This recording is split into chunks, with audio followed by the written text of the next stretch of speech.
orientar un poco a propósito de cómo es que hemos construido nuestra masculinidad tóxica, ¿cierto? Eso que vamos a llamar la masculinidad dominante. Y ahí es donde los conceptos de sexo y género empiezan a ser relevantes.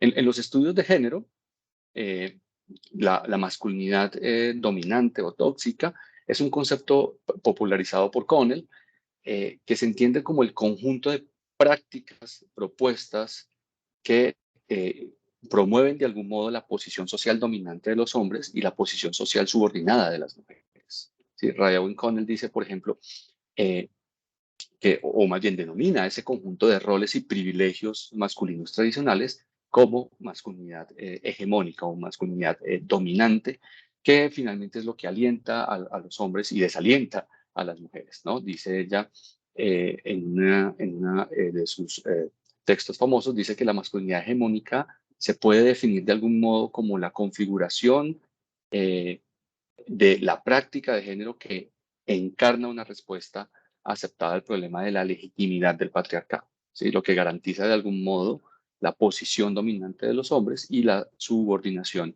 de las mujeres. Y en ese sentido sigo, por ejemplo, una frase muy bella de la filósofa argentina, socióloga argentina Rita Segato, que dice que comprender la masculinidad es un acto político. O sea, debemos comprender cómo es que surge en nosotros, cómo se forja en nosotros cierto modelo de masculinidad que está de alguna manera relacionado con la estructura patriarcal y que conduce justamente a esa forma de dominación de los hombres sobre las mujeres. Así que bueno, la masculinidad en última se debe entender como una suerte de engranaje que es muy completo, donde hay un conjunto de expectativas y mandatos que componen el reconocimiento de la hombría en la época contemporánea, ¿sí? En últimas, surge ante la necesidad, o también conduce más bien a la necesidad de tratar de demostrar qué es ser un hombre, qué es ser un hombre enfocándose en este modelo de masculinidad que es el tóxico, ¿no? ¿Qué está ocurriendo? Eso me permite pasar a esa pregunta. ¿Qué está ocurriendo finalmente con un modelo, con nuestro modelo de masculinidad? ¿Sí? Hablar de la masculinidad es, eh, desde todo punto de vista, hablar del género, ¿sí? Pues ser hombre no es una expresión que podamos decir que sea espontánea del cuerpo asignado a lo masculino, sino que se aprende a ser hombre mediante un proceso de socialización. La filósofa francesa Simone de Beauvoir decía, por ejemplo, que un hombre nunca empieza considerándose un individuo de un sexo determinado, ¿sí? Sino que ya damos por hecho que es un hombre. Y por tanto, parece como si el género pareciera ser algo que concierne solamente a la mujer, no al hombre, ¿sí? Eh, y en ese sentido uno tendría que decir que la forma o la configuración histórica elemental de todo poder en la especie es lo que configura nuestra identificación con cierto género, ¿no? En este caso estamos hablando del género hombre, eh, que se construye con un modelo de masculinidad. El concepto de género entonces puede definirse, y lo queremos poner de una manera un poco más clara, como el conjunto de creencias personales, actitudes, sentimientos, valores, conductas y actividades que diferencian a hombres y mujeres a través de un proceso de construcción que es social, cultural y también, desde luego, política. Así que el género configura a la sociedad en términos binarios, ¿sí? De oposición, ¿sí? De jerarquías, a través de la sexualización de los cuerpos a los que se les asigna este género masculino o femenino, y por tanto se interpretan y reconocen como hombres y mujeres. El género entonces estructura de alguna manera eh, la, lo que podemos llamar una asimetría del poder dentro de la sociedad, ¿sí? Donde los atributos que son definidos como femeninos y masculinos tienen que ser contradictorios y excluyentes. Lo que es definido, quiero decir, como masculino se opone a lo femenino y viceversa. Y en este sentido es que el género puede entenderse como una estructura que regula y que apunta a disciplinar los cuerpos y constituye uno de los ejes vertebrales de nuestra psicología y de nuestra identidad social también. ¿sí? El género configura en últimas la sociedad y la identidad de los sujetos a través de ciertos procesos de socialización mediante, como decía hace un momento, prácticas culturales, institucionales, roles, mandatos, estereotipos, creencias, todo esto que divide a la sociedad en el binarismo hombre-mujer y que se hace de manera previa incluso al nacimiento. ¿Sí? Ya nacemos con un sexo, ¿sí? Somos varones, somos mujeres, pero se configura, digamos, nuestra identidad de género a través de todas estas prácticas culturales y sociales que condicionan de algún modo nuestra identidad. Por eso creo que es importante destacar que los individuos muchas veces eh, disponen, por ejemplo, de la acción y el poder, digamos, para subvertir ciertos mandatos de género. De modo que se puede ir quebrantando todo ese conjunto de reglas y de normas del género que se construye socialmente, ¿no? El género no es considerado algo esencial a las personas, sino que es una construcción social que depende del contexto cultural.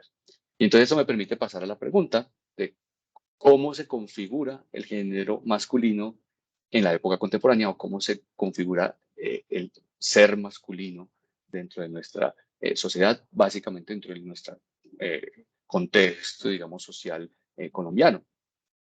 Y ahí es claro que la masculinidad se forja alrededor de un modelo que es rígido. Cuando quiero decir que es un modelo rígido, quiere decir que es muy difícil salirse de ahí, ¿sí? Es muy difícil romperlo, ¿no? Eh, en este recorrido del concepto de género debemos, por ejemplo, fijar nuestra mirada al cuerpo, ya que es en el cuerpo donde se encarnan y se adaptan los mandatos del género. ¿Sí? Un ejemplo de esto es la forma de ocupar el espacio o la vestimenta, ¿cierto? Eh, digamos que desde niños nos están enseñando cómo es que se debe configurar de acuerdo al modelo masculino, debe moverse en el espacio de cierta manera, debe vestirse de cierta manera, debe jugar con ciertos juguetes, ¿no? Debe expresarse de cierta manera, ¿no? Y todo eso va configurando nuestra identidad alrededor de este modelo, por ejemplo, de la masculinidad o de la feminidad también, ¿cierto? Así que la raíz, por ejemplo, de la división del género se ha sustentado fundamentalmente en la construcción de la diferencia corporal, principalmente en la diferencia anatómica basada en la genitalidad. En últimas, la genitalidad se convierte en el elemento que determina la asignación del sexo masculino o femenino de manera previa al nacimiento. ¿Sí? Se establece, por ejemplo, una correspondencia lineal entre el sexo y el género. En otras palabras, a un cuerpo sexuado como masculino le corresponde el género masculino y a un cuerpo femenino el género femenino. ¿Sí? Así es como nos han criado, digamos, naturalmente. No obstante, cabe decir que el género no es, como dijimos hace un momento, no es una esencia y esa linealidad entre el cuerpo y el sexo y el género puede ser claramente quebrada. ¿Sí? Se puede romper, digamos, esa aparente relación que pues, muchas veces entendemos como si fuese una relación natural, ¿no? Se cuestionan o se pueden cuestionar las correspondencias entre sexo y género, como claramente lo hacen, por ejemplo, las personas trans, ¿no? En donde la linealidad sexo-género se pone un poco en cuestión, ¿no? Ya yo puedo tener un sexo, nacer con el sexo masculino, pero mi identificación de género no ser la de la masculinidad, ¿cierto? Y entonces ahí viene la eterna pregunta de si son o no son mujeres, y bueno, todos los debates que seguramente ustedes han visto en televisión y en redes sociales o en medios de comunicación sobre si una persona que de alguna manera transita hacia otro género o hacia la identificación de otro género es o no alguien que se puede considerar como perteneciente a ese género, ¿sí? Eh, voy a leer una intervención que hay, creo. Así es, Carlos, tenemos una pregunta que hace Yurladi. Ujú. Ella dice, como mamá, ¿puedo encontrar alguna guía de masculinidades y manejos según la edad? Claro, claro que sí. Muchas gracias, Yorladi, por esa pregunta. Eh, bueno, recientemente ha habido como toda una explosión de literatura alrededor del tema de las nuevas masculinidades y de la masculinidad. Eh, eh, Lastimosamente hay pocas cosas en español, pero sí que se consiguen. En ese sentido, recomiendo, por ejemplo, un librito que tengo por aquí de Coral Herrera, lo voy a mostrar, ¿sí? No se alcanza a ver el título, ahora sí, ¿no? Y dice, Hombres que ya no hacen sufrir por amor, transformando las masculinidades. Este libro es un libro muy interesante, donde Coral Herrera hace como un recorrido sociológico de cómo es que la masculinidad se va forjando desde la primera infancia, ¿cierto? Y bueno, y cómo de alguna manera hay que abogar por una nueva conceptualización de la masculinidad. Entonces te recomiendo ese libro, ¿verdad? Aunque en el mercado puedes encontrar literatura al respecto, pero este libro te puede dar unas orientaciones al respecto y buscar la bibliografía. ¿Mm? Bien, volviendo un poco como al tema, eh, decía entonces que la relación sexo-género, digamos, está demasiado afianzada en nuestra sociedad, digamos, al punto que muchas veces no consideramos mujer a una persona que nace con miembro, pero se viste o se identifica como mujer y viceversa, ¿no? También eso nos choca muchas veces culturalmente.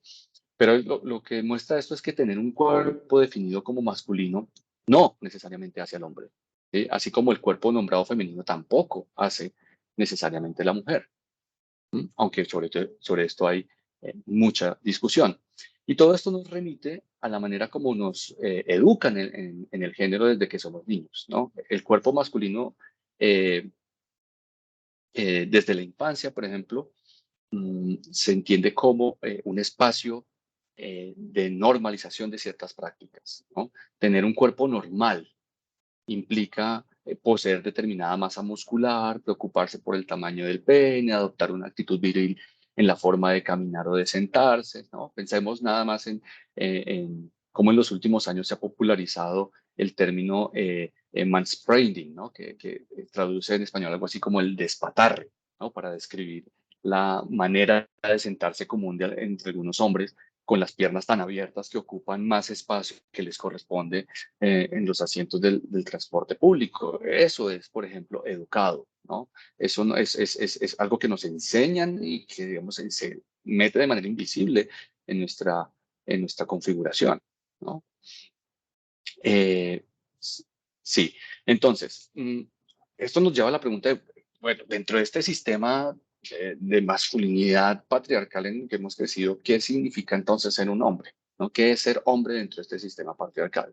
Y sobre eso no hay una respuesta única, ¿no? Ser hombre, de alguna manera, es un proceso que encarna unos ciertos mandatos y unas pruebas de masculinidad, ¿no? Se conceptualiza de algún modo la masculinidad como un estatus, es decir, como una construcción de la identidad que se pone permanentemente a prueba, ¿sí? Ya que los hombres, por ejemplo, deben afirmar de forma sistemática lo que son y lo que deberían ser, ¿sí? En este sistema en el que nos han educado, cualquier fisura en la demostración de masculinidad puede repercutir de una manera negativa en la proyección, por ejemplo, de la hombría que reciben el resto de varones y por tanto pueden hacerles perder su estatus de masculinidad.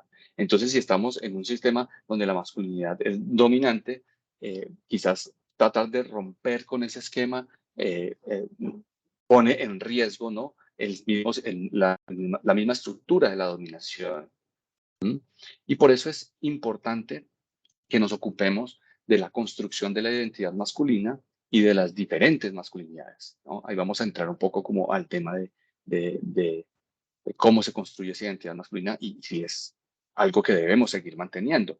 Aquí es relevante hablar entonces del poder, porque el poder entendido como la capacidad que tenemos para determinar que unos hagan o no hagan ciertas cosas, ¿cierto? El poder no puede eludirse cuando se analiza la masculinidad. el poder y la dominación masculina son a su vez estructurales e interpersonales, por decirlo de alguna manera. Así que es importante tener en cuenta cómo desde el modelo de la masculinidad dominante se configura, por ejemplo, el concepto de hiperfeminidad, ¿no? La hiperfeminidad hace alusión como a la exageración de ciertos estereotipos femeninos, ¿no? Y se define esta hiperfeminidad por la adecuación de lo femenino a los intereses y a los deseos de los hombres, ¿no? Es la feminidad que se construye de alguna manera para el deseo de los hombres, que busca satisfacer al hombre y que se adapta a la organización del poder masculino.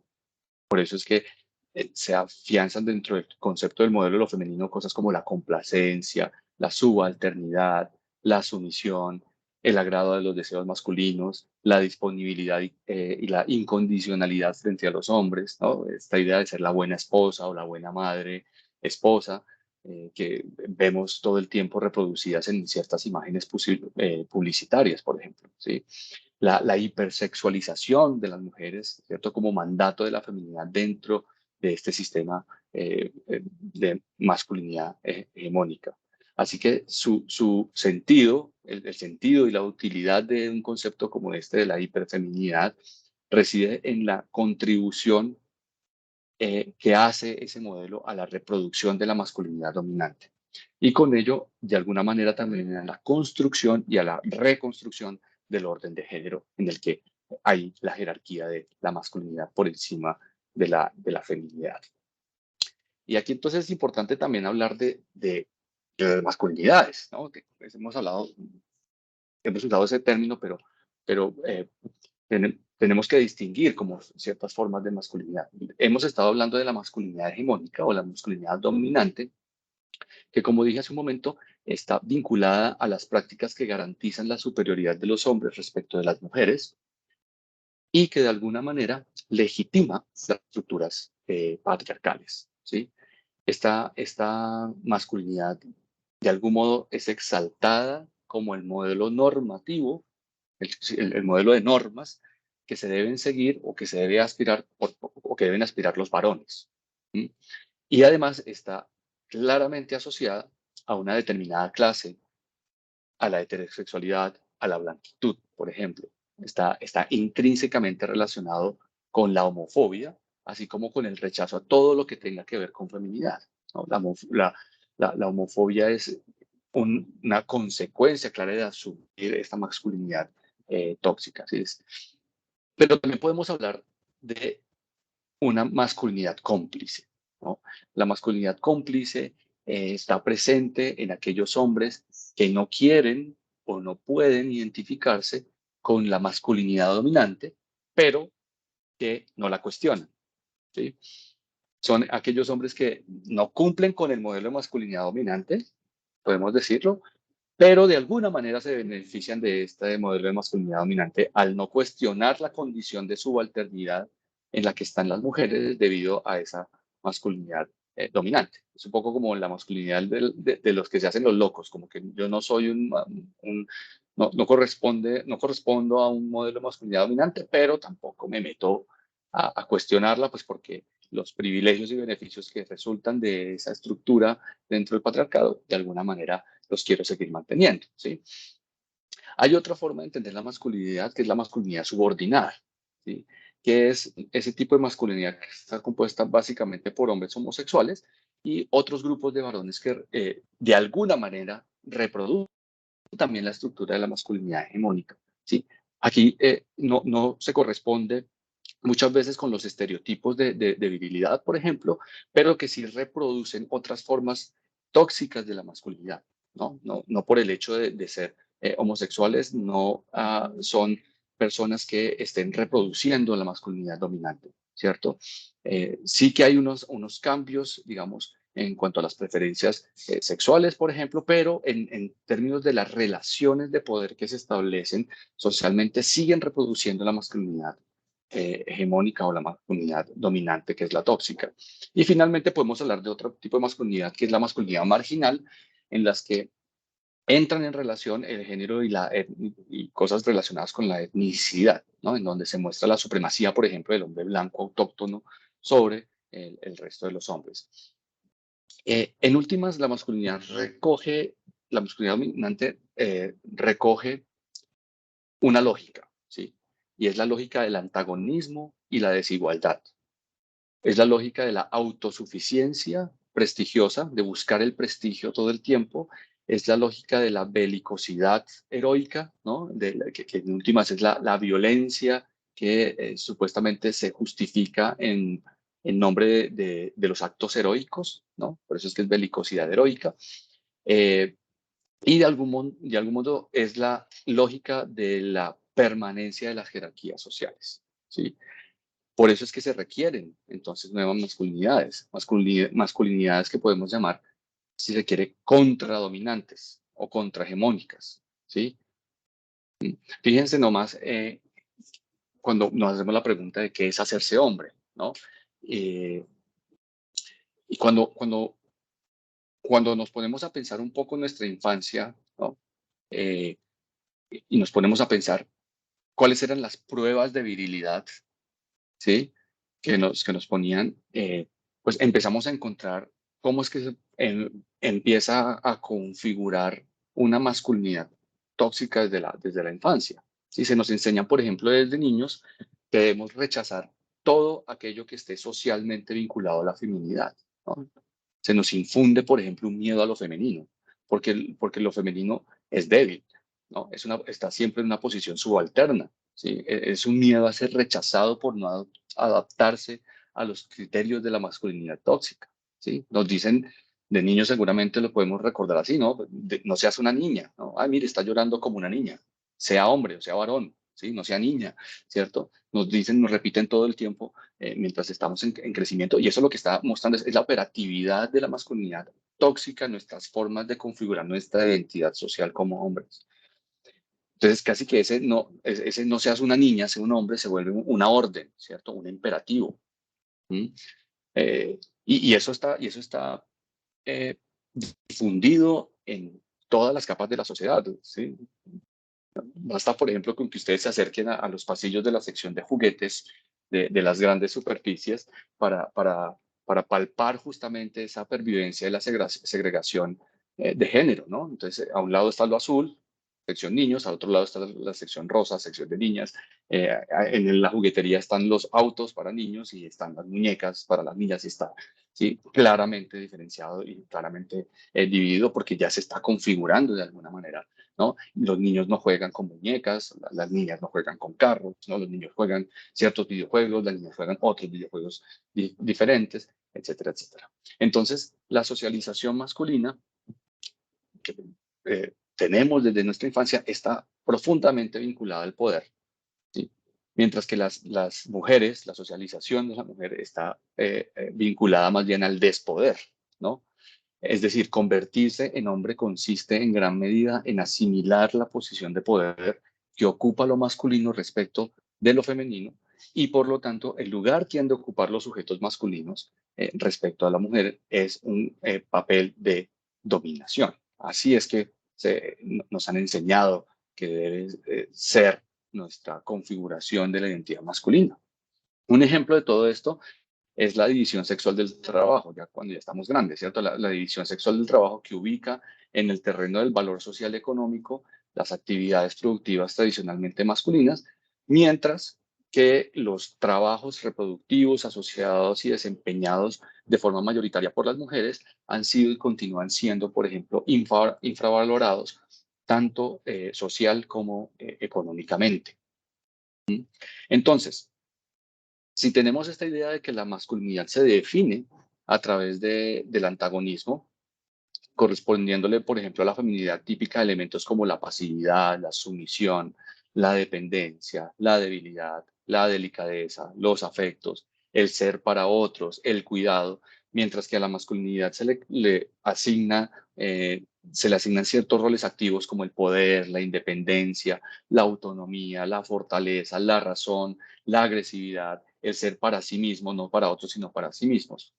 Nos damos cuenta que el hombre es un sujeto que encarna lo racional y la capacidad reflexiva, mientras que a la feminidad se le identifica con algo más corpóreo, con el cuerpo, que no son sujetos sino objetos, ¿sí? Siendo el cuerpo lo que las define y aquello por lo que finalmente serán valoradas, mientras que los hombres serán valorados no tanto por su cuerpo, sino por su carácter reflexivo, por su carácter racional, por su agresividad, por su independencia, entre otras cosas. Entonces, todos estos son como mandatos de la masculinidad, ¿sí? Por ejemplo, también asumir riesgos, mantener el poder y el control en todo momento o utilizar la violencia, por ejemplo, ante situaciones de conflicto, ¿no? Nos enseñan que la mejor forma a veces de resolver un conflicto es yéndose a los puños, ¿no? Demostrando de algún modo la hombría. Es una de las pruebas de la virilidad, ¿cierto? Y donde, por ejemplo, las únicas emociones permitidas para los hombres de verdad, los hombres de verdad, serían aquellas relacionadas, por ejemplo, con el enfado, con la ira, con la rabia, pero todas aquellas emociones que muestren de alguna manera la fragilidad frente a estos mandatos de la masculinidad, frente a esta actitud agresiva, la razón, la fortaleza, el ser para sí y demás, todas esas emociones que quiebren o hagan frágil ese aspecto de lo masculino deben ser rechazadas o deben ser ocultadas, ¿sí? Deben permanecer dentro de los hombres y no expresarse porque de alguna manera se pone en riesgo la masculinidad, ¿cierto?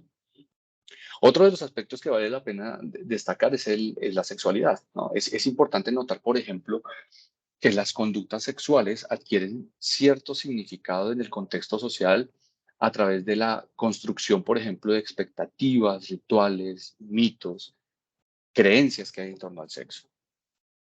Actualmente la sexualidad se ha convertido en un campo de batalla, ¿sí? Se nos dice que el verdadero hombre, ¿sí? Entre comillas esto, es el que responde a los criterios de la heteronormatividad, ¿sí? Es el hombre en el que para el que la actividad sexual es primordial en el proceso de confirmación de la masculinidad. Y hay que mostrarse, por ejemplo, sexualmente activo en relaciones heterosexuales, se convierte en un elemento central para los hombres. Desde este punto de vista, la experiencia sexual masculina siempre ha estado girando en torno a la potencia y al rendimiento de la genitalidad, ¿sí? Se convierte en alguna suerte de fuerza sexual, ¿sí? Y en torno al rendimiento sexual o a la fuerza sexual masculina se establecen ciertos mitos o ficciones con un carácter altamente persuasivo en la definición de la masculinidad dominante, ¿sí? Alguien está haciendo aquí una intervención. Dice Yerli. La historia demuestra que muchas de estas connotaciones está también muy relacionada con el aspecto religioso desde el mismo patriarcado y las labores de las mujeres en estos espacios que las mujeres en estos espacios cumplían y se han perpetuado por siglos. Sin embargo, los cambios que se vienen dando en el mundo han ido cambiando esos paradigmas y la equidad de género es un buen camino en este sentido. Completamente de acuerdo con todo lo que dices, Yarly, y hay que ver, por ejemplo, que para seguir un poco en la línea en la que venía hablando, cómo la sexualidad también configura un montón de patrones de conducta, ¿no? Lo que es ser un hombre sexualmente activo ha configurado nuestra tradición, digamos, de la sexualidad, pero obviamente es algo que se ha venido o que se ha tratado de ir cambiando, ¿no? Y en ese sentido, por ejemplo, los movimientos feministas de esta cuarta ola que ahora vivimos, eh, sí que han luchado, digamos, por ese tipo de cambios, ¿no? Eh, y entonces pensando, por ejemplo, en este asunto de la sexualidad que configura la masculinidad dominante, ¿no? Se sostiene, por ejemplo, el hecho de que el hombre ha de estar siempre dispuesto a mantener relaciones sexuales, ¿no? Que ha de mostrarse siempre en ese estado de excitación permanente y, por ejemplo, que la impotencia es equivalente a la pérdida de virilidad o que la práctica sexual ha de terminar siempre en el coito, si no, no es una práctica sexual, ¿no? Y es un modelo básicamente falocentrista, es decir, que se construye, tiene el falo como epicentro, ¿no? Un autor que se llama El Bourdieu lo denomina el falonarcisismo, ¿no? Que está centrado, por ejemplo, en la penetración y en la preocupación por el tamaño del miembro o la duración, por ejemplo, de la erección, ¿no? El hombre se muestra en este modelo de masculinidad tóxica como el centro de la actividad sexual, mientras que la mujer se muestra siempre en un estado como de cierta erotización subordinada, es decir, como siempre estando disponible, ¿no? A la fuerza sexual masculina. La sexualidad masculina se ha construido en ese sentido en relación con el consumo de experiencias sexuales, ¿no? Celia Amorós dice algo muy bello, y es que ella explica la autopercepción por parte de los hombres de su virilidad. Ella dice que no, esa autopercepción de la virilidad de los hombres no se produce de manera autónoma, ¿no? Uno no dice como, qué macho soy un hombre, sino que en contra de todo lo que podría parecer, se agota, por ejemplo, en la referencia y en la comparación con otros hombres. Entonces decimos cosas como, soy un hombre porque soy como ellos, ¿no? Como todos los demás, ¿no? Que reproducen esa estructura masculina dominante. ¿Sí? El grupo, en ese sentido, nuestros congéneres, nuestro grupo de pares, viene convirtiéndose en un referente fundamental dentro de esa socialización masculina. Así que esto nos permite, por ejemplo, entender el enfrentamiento masculino, ¿no? Que es muy típico también en las organizaciones, ¿no? El enfrentamiento masculino muchas veces surge como una tensión de poderes en relación con las demandas de demostración de virilidad.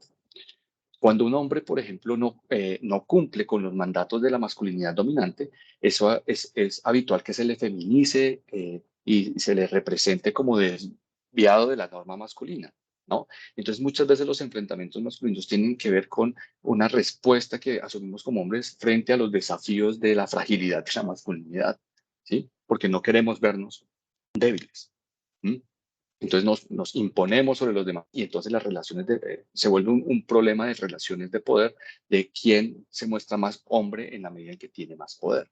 Entonces la complicidad de algún modo grupal sirve para reducir la diversidad de las masculinidades, de tal forma que el disciplinamiento es útil en el mandamiento de los valores de la masculinidad dominante para los hombres. Esto me permite pasar entonces a pensar ya en la última parte de esta charla para dejar de espacio también a preguntas y a la conversación sobre qué son las nuevas masculinidades o qué deberían entonces ser las nuevas masculinidades. Y en este punto quizás lo que es realmente importante no sea tener todas las respuestas, sino hacer unas preguntas muy concretas, ¿no? ¿Hacia dónde queremos ir? ¿No? ¿Hacia dónde desean ir los hombres que de alguna manera quieren ser disidentes de esta masculinidad dominante? ¿Cómo desarmarnos dentro de esta masculinidad dominante? ¿Cómo desarmar la masculinidad dominante que nos ha permeado social, cultural, históricamente? ¿Cómo zafarnos de eso? ¿Sí? Y aquí lo importante es vislumbrar que hay posibles formas de construir la masculinidad.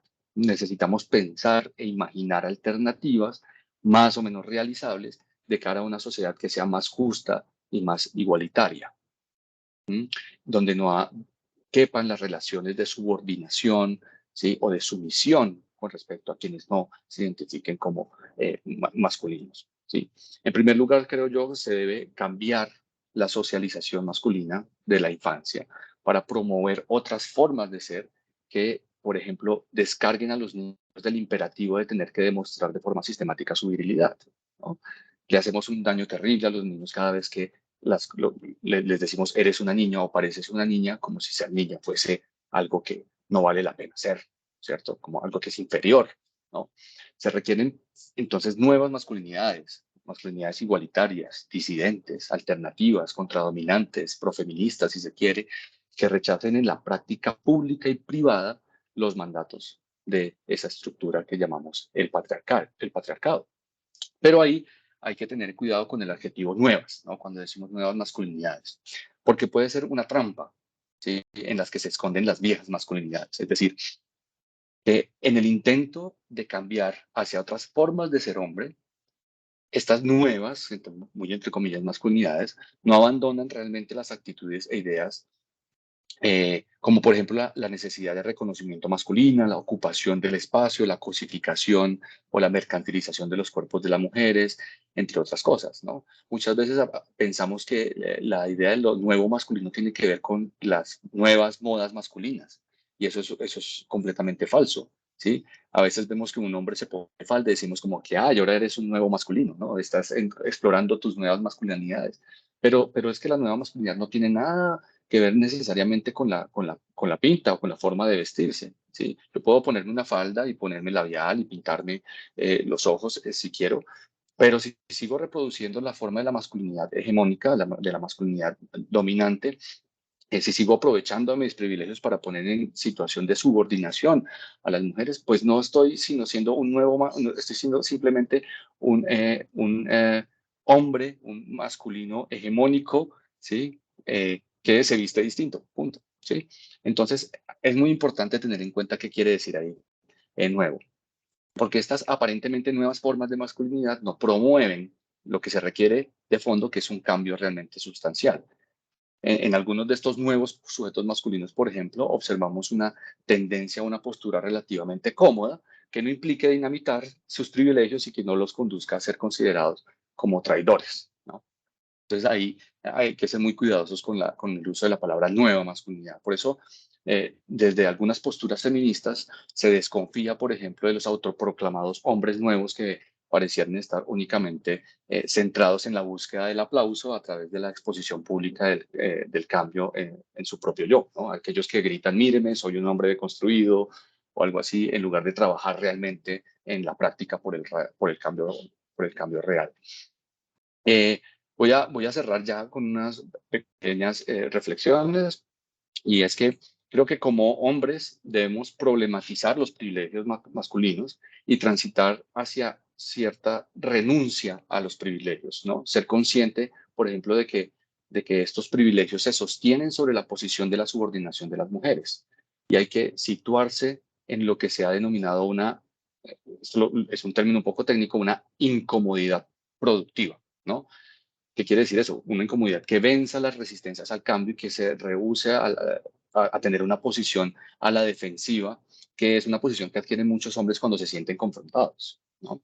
Y para ello se debe llevar a cabo un ejercicio de desempoderamiento y de escucha activa, de autocrítica y de compromiso, tanto a nivel individual como a nivel colectivo. Lo imprescindible para provocar el desarme de la masculinidad dominante es básicamente construir masculinidades no violentas, construir un modelo en el que cese la violencia contra sí y contra los demás. Es decir, desarmar la masculinidad es humanizarla desde la empatía, desde el cuidado, desde el reconocimiento y la desvinculación, por ejemplo, con el uso de la violencia. Romper en ese sentido los pactos de silencio patriarcales y situarse en el rechazo de todas las formas de violencia contra las mujeres.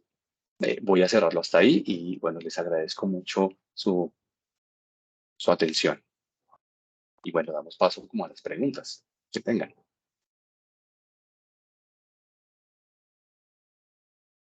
Gracias, Carlos. Qué tema tan interesante y de alguna manera, de la forma en que lo abordas, creo que nos dio muchísima claridad de cómo podemos aportar tanto desde ese rol de mujeres y hombres en ese tema de las nuevas masculinidades. Cuéntenme si tienen alguna pregunta o comentario, pueden incluso darle participar, levantar la manito y yo les activo el micrófono para que también hagan sus intervenciones si quieren.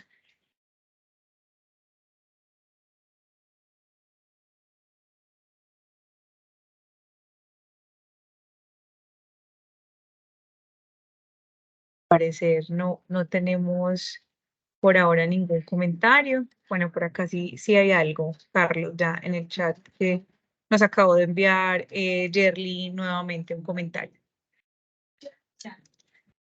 Sí, ¿lo lees o lo leo? Sí, dale, si quieres Lo leer. leo, bien. Dice Yerly, la doble moral que se ha manejado durante décadas no ve mal o pasa por alto que un hombre tenga varias mujeres o parejas, pero cuando es una mujer la que está en la misma condición, inmediatamente es juzgada y mal vista. Esto solo como ejemplo. Sin embargo, hoy en día se puede ver cómo muchas mujeres realizan labores que años atrás eran impensables: manejar un bus, jugar fútbol, dirigir una empresa, por mencionar algunas. Asimismo, es posible ver cómo muchos hombres se destacan en labores de hogar o profesiones o actividades que solo hacían las mujeres. La realidad debe apuntar más a complementarse y apoyarse para sacar adelante metas comunes. Sí, completamente de acuerdo con lo que dice Yerly. Eso me hace pensar un poco en que además de ese desarme que va de la mano del reconocimiento de la vulnerabilidad y la interdependencia humana, eh, también se debe asumir cierta responsabilidad en el papel en cuanto a la carga, por ejemplo, de las tareas reproductivas, es decir, asumir los cuidados propios y repartir de manera equitativa los de las personas, los cuidados de las personas bajo la responsabilidad, que están bajo la responsabilidad de uno, ¿no?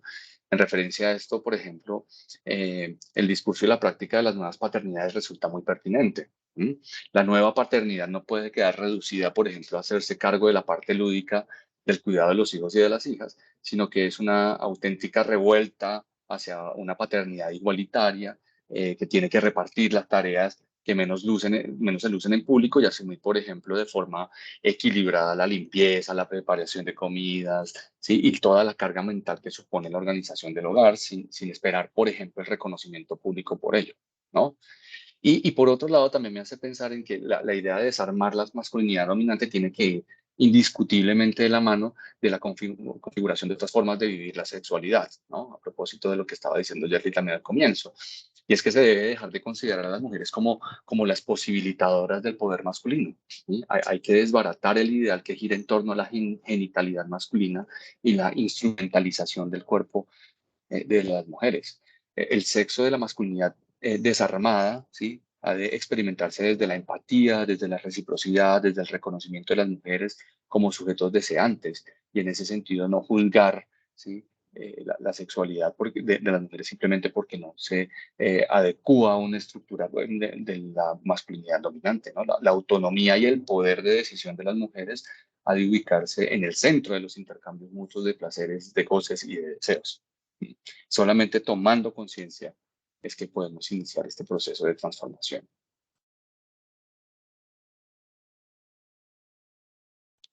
Hay una pregunta de Santiago Restrepo. Dice, ¿cómo desarmar esa masculinidad patriarcal agresiva en el día a día? ¿Qué acciones podemos tomar? Bueno, esa es la gran pregunta, Santiago, ¿cierto? Eh, yo creo que lo más importante ahí es no, más que desarmarlo, siempre hemos hablado de la deconstrucción de la masculinidad dominante o patriarcal. El punto es no reproducir el tipo de actividades que perpetúan esa masculinidad dominante, ¿sí? Que perpetúa la jerarquía social que postula esta masculinidad dominante, ¿no? Como les decía hace un momento, se trata también de entendernos como agentes igualitarios, ¿no? Donde de alguna manera hay una suerte de desempoderamiento de aquello que nos da siempre ciertos beneficios y ciertos privilegios. Entonces, en el día a día, claro que hay acciones cotidianas, por ejemplo, no reaccionar violentamente cuando una mujer nos confronta, ¿no? Por ejemplo, siempre entrar en diálogo desde la racionalidad, desde el ser reflexivos, ¿no? Desde no reproducir formas de violencia que pueden ser muchas veces invisibles, ¿no? La famosa pasivo-agresividad, ¿no? Es una forma de violencia, ¿no? Y es aceptarnos en esas situaciones cotidianas como seres también vulnerables, como seres que también tenemos sentimientos y que podemos expresarlos y eso no pone en riesgo de ninguna manera lo que queremos o la identidad con la que nos queremos identificar, que es la identidad masculina, ¿sí? Pero transformándola de nuevo hacia los ideales de una sociedad más igualitaria y más justa. Y aquí Eh, tenemos ya para cerrar un comentario, bueno, no está su nombre, Soporte Suministros, dice, un ejemplo pequeño es que a las mujeres no se les ayuda con las labores de la casa, es igual a responsabilidad. Una de estas cosas que se les puede transmitir a los hijos es involucrarlos en esto. Súper importante ese tema, como tú lo indicas. Con estas pequeñas acciones vamos cambiando mentes. Muchas gracias. sí, completamente de acuerdo a soporte suministros. Muchas gracias, Cristian Sandoval. Cristian, muchas gracias por Cristian. ese comentario. Efectivamente, estos temas son importantes no solo para nosotros como hombres y mujeres, sino para nosotros también como mamás, como padres, como hermanos, como compañeros. Em, tenemos parejas y hay que involucrarlos en todos estos temas, es fundamental.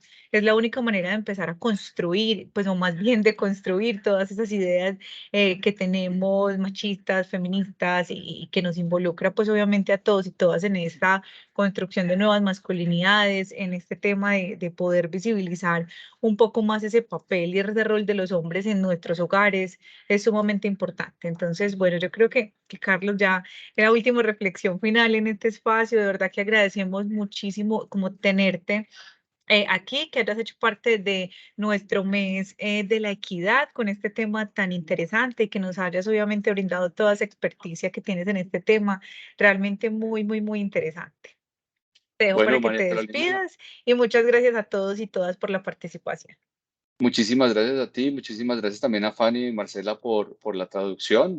Nunca me habían hecho una traducción de esta manera, entonces me parece muy bonito que el mensaje también les llegue a las personas que lo necesitan de esta forma. Muchas gracias a todos y a todas y bueno, será en otra ocasión que nos veamos y siempre disponible para colaborarles en lo que sea. Muchísimas gracias, que tengan un excelente día. Hasta luego. Hasta luego, adiós.